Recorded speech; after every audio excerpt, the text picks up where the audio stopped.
ሊልዬ ድንገተኛ ሆስፒታል ገባች። አደይ በጣም በሚገርም ሁኔታ በድንጋጤ አበደች። አሁን የሊሊ አፍቃሪ እውነተኛውን ፍቅር ስላልነገራት ሁሉ ነገር ብዥ ብዥ ብሎባታል። ሊሊ ታፈቅረዋለች፣ ነገር ግን ሌላ ፍቅረኛ አለችኝ በቅርቡ አስተዋውቅሻለሁ ብሏትም ነበር።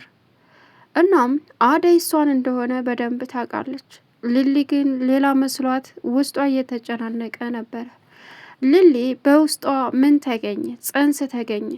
በዛን ሰዓት አዙሯት ስትወድቅ በጣም ተጎድታ ስለነበረ ሊሊ አሁን ትልቅ አደጋ ላይ ትገኛለች።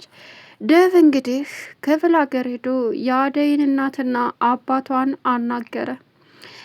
እናም የምትፈልገውን ነገር በወቅቱ ብትናገር ይሻልሃል፣ በኋላ ግርግር ስትፈጥር እንዳያመልጥህ በማለትም የአደይ አባት ለደቭ መልሰውለት፣ እንዲሁም በተቃራኒው አደይን ውሰዲ እንደማለት ነው። ደቭ እንግዲህ አደይ እዛ መሄዱ ስላላስደሰታትና እዛ መቆየቱ ችግር ይፈጥራል ብላ ስላሰበች ደውላም ና ቶሎ በማለት ለእናቷ ያለውን የሄደበትን ነገር ሳይናገር ተመልሶ በመምጣቱ ብርሃን ደግሞ ለምን እንዴት ያደይንና ያንተን ጋብቻ በፍጹም አልፈልገው፣ ምክንያቱም ባርኮቴስ በማለት ዳይመንድ ፍቅረኛ ነገረቻት። ስለ ባርኮት እንዴት ታነሻለሽ? ባርኮት እኮ እዚህ የለም፣ ታያቸው ይጋቡ አለቻት። ሰላም ውድና የተከበራችሁ የዙዙነት ሚዲያ ቤተሰቦች እንዴት ናችሁ? ልይ ሰላማችሁ ይብዛልኝ። ለዚህ ቻናል አዲስ የሆናችሁ ሰብስክራይብ፣ ላይክ እያደረጋችሁ ቪዲዮን እስከ መጨረሻው ተከታተሉ እያልኩኝ በአክብሮት እጠይቃለሁ። ዛሬ እንግዲህ አደይ ቀጣይ ፓርት ይዘን መጥተናል ማለት ነው። እንግዲህ ሊልዬ ባላሰበችውና ባልጠበቀችው ሰዓት ራሷን ስታ ወድቃ እንዲሁም ትልቅ ጉዳት ላይ ደርሶባት ድንገተኛ ሆስፒታል ትገኛለች። ምክንያቱም ሊሊ በውስጧ ጽንስ አለ። ያንን ጽንስ መኖሩንም አላስተዋለችም። ሲቀጥል ደግሞ አሁን አዲሱ ፍቅረኛዋ እሷን እንደማፈቅራት ሳይሆን ሌላ ፍቅረኛ እንዳለችውና በቅርቡ እንደሚያስተዋውቃትም ነገራት። እንግዲህ በሚገርም ሁኔታ እሷ በጭንቀትና በድንጋጤ ውስጥ ነው ያለችው። ሌላው ደግሞ ከክፍለ ሀገር የመጡት ኤደን እና እንዲሁም ፍቅረኛዋ ቤት ለመከራየት የቲቲን ቤት የሊሊን ቤት ለማየት መጡ። ነገር ግን ቢያዩትም የነሱ ትልቅ ስለሚሆን ስለማይመጥናቸው ትተው ወጡ። ሌላው ፍቅር አሁን አሹን እያሰቃየችው ትገኛለች። ምክንያቱም አሹን ጋርዴሁን ትምህርት ቤት ውሰደኝ አምጣኝ እያለች እያሰቃየችው ነው። እና ይገርማል። ጥንቅሽ ደግሞ አሁን በሚገርም ሁኔታ ኪንጎን አፍቅረዋለች። አባቷ ሞቷል፣ ወንድሟ ብቻ ነው ያለው። በቃ ምን ማድረግ እንዳለባት ትነጫነጫለች። አባቷ ይናፍቃታል። ምን ማድረግ እንዳለባት እንኳ አታውቅም። ግን ኪንጎ ባይርቃት ደስተኛ ናት።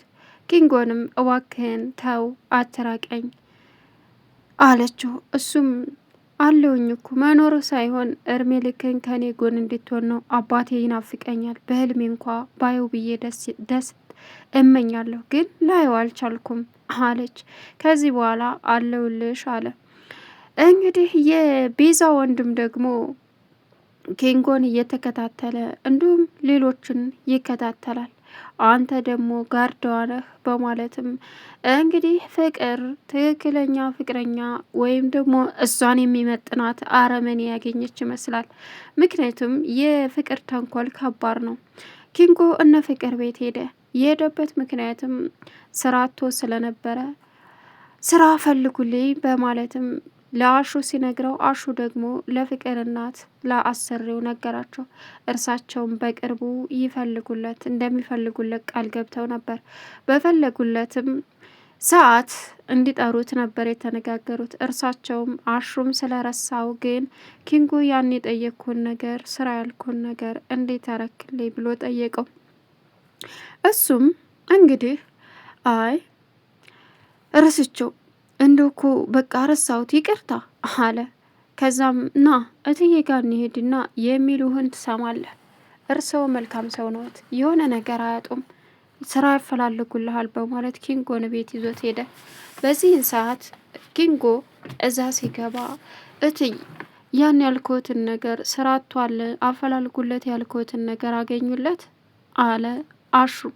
ውይ ልጄ በጣም ይቅርታ፣ አሁን ደውዬ እጠይቃቸዋለሁኝ ስራ ገብተህ ትሰራለህ አሉት። ኪንጎ ምሽ በማለት ተስማማ። እንግዲህ ዳይመንድና ዴቭ ወደ አዲስ አበባ መጣው። ዳይመንድ አሁን ቆንጅዬ አዲስ ፍቅረኛ ይዟል። እናም ወደ አዲስ አበባ ይዟት መጣ። ነገር ግን ከመምጣታቸው በፊት የአደይን አባት ያሳመነው ዳይመንድ ነው። በዚህን ሰዓት ዴቭ የአደይን አባት አግኝቶ በማዋራቱና ደስ ብሎታል። ደውሎም ዳይመንድ ቆይ ሰውየው ምንድን ነው ያልከው አለው። እኔ እኮ ዳይመንድ ነኝ አለ። ከዛ በደስታ አሁን አደይ ደወለች እሱነ ዳይመንድ ጋር በሄደበት። ዴቭ በዚህ ሰዓት ተመልሰ እንድትመጣ ነው፣ ምንም ደስ አላለኝም አለችው። ምን ተፈጥሯል? ለእናትሽ የመጣሁበትን ነገር ማሳወቅ አለብኝ ቢላትም አደይ ግን በፍጹም አይሆንም አለችው። ከዛም መሄድ እንዳለባቸውና እንግዲህ እሱ ውስጥ ያለውን ሀሳብ ለብርሃን ነግሯት ብርሃን እንደምትነግራቸውም ነገሯት። ብርሃን ግን ልትስማማ አልቻለችም። እኔና አደይ ልንጋባ ነው ሲላትም የምሰማው ነገር እውነት ነው? አንተና አደይ ልትጋቡ ነው አለችው። አዎ ምን ነው ደስ አላለሽም? አይ አይ አባዬስ አባትሽ ፈቅደዋል፣ እሺ ብለዋል። ግን ደግሞ ለእናትሽ ያለውን ነገር አሳምኝልኝ፣ አሁን በፍጥነት መሄድ አለብኝ አላት። ከዛም እሺ አለች። ዴቭ እንግዲህ አደይ እናት ጋር ሄዶ ልሄድ ነው ቻው ሲላቸውም አሁን በአሁን ለምንድን ነው የምትሄደው? የመጣህበትን ነገር እንኳ ሳታዋየ በማለትም ጠየቁት።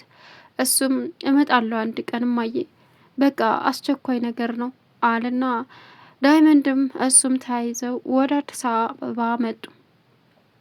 አሁን የቤዛ ወንድም አረመኔና ጨካኝ በመሆኑም እንግዲህ ከባድ ነው። ሲቀጥል ፍቅር አሹን ፈልገዋለች። ትርንጎ ደግሞ ከአሹ ጋር በምትገናኝ ሰዓት አደይ ትቀውጠዋለች። አሹ ትርንጎን ያፈቅራታል። እናም ሮማን ሲያፈቅራት ልቤን አዳምጪው አይኔን እዩ ሲላት ምንድን ነው ግራ አጋባኸኝ አሹ አለችው። ሮማኔ በጣም ነው በጣም ነው እንግዲህ ልቤን አይተሽ ተረጅኝ አታናጅኝ አላት። አልገባኝም፣ ምን እያልከኝ ነው? አይኔ ውስጥ ምን አለ? ምን ይታይሻል? እንዴ የአይን ብሌን ነው የሚታየኝ አለችው። እሺ ልቤን ብሎ ልቡን እጇን ልቡ ላይ ያደረገው። ልቤስ ምን እየሆንክ ነው አሹ? በዚህን ሰዓት ፍቅር ደወለች። የውጩን በር ከፈተላት። እናም ምን ሆነሻል? ምን ተፈጥሮ ነው ሲላትም ይኸውልህ ከዚህ በኋላ ትምህርት ቤት የምትወስደኝ የምታመጣኝ አንተ ነህ። ስወጣም እየተከታተለኝ ነው እና እኔ ምን አገባኝ? እኔ አንቺን ልከታተል? እኔ አንቺን ጋርዲ ሊሆን? አዎ ግድ ነው። ታየኝ እኮ እኔ አንቺ ጋርዲ ሆኜ ጨጓራ መስራቱ አለ። ለእናቷም እንግዲህ አሹ እንዲከታተላትና ልትጠለፍ እንዳለች አስገድዶ ሊወስዳት እንዳለም ተናገረች። ማን ነው እሱ? ዳጊ የሚባለው የአእምሮ በሽተኛው አለቻት። ቤዛ አሁን ሰተት ብላ እነ ፍቅር ቤት መታ ቆረቆረች። ወንድሟ ግን ከመሄዷ በፊት ውይ ልትሄጂ ነው እማዬ ጋር? ይቺ ሴትዮ ለምንድን ነው እማዬ የምታያት? እናቴን ትመስለኛለች። በቃ አላቅም እኔ እንጃ አለችው። በቃ መልካም ናት፣ አዛኝ ናት፣ ይቅር ባይ ናት። ብዙ በድያት በቃ እኔ እኮ እንደዚህ መሆኑ ላንተ ብዬ ነው። ግን ደግሞ ከዚች ከፍቅር ጋር የሚባል ግንኙነትን ማቆም አለብህ አለችው። ለምን አላት። እኔ ዝም ብዬ ነው። አይ ዝም ብሎም አይመስለኝም። እሷ በጣም ከባድና አረመኔ ሰው ናት። ብዙ ነገራችንን ታበላሽብናለች። እባክህን አለችው።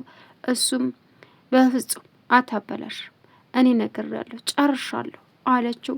ሌላው እንግዲህ አሁን የቲቲ ፍቅረኛ የሊሊ ፍቅረኛ ምን ማድረግ እንዳለበት አያውቅም።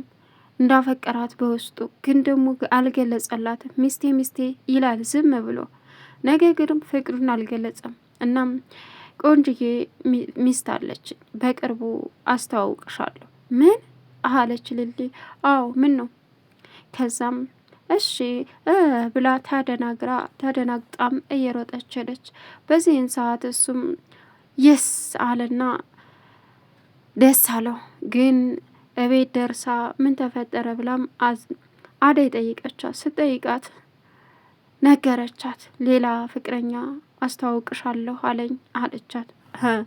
ሳቀች። ምን ያስቅሻል አለ። አይ ምንም፣ ነይ ሳሎንና ሁሉንም ነገር እናወራለን አለች። እንግዲህ ሊሊ ሻይ ይዛ ስትሄድ ሳሎን ወደቀች። አደይ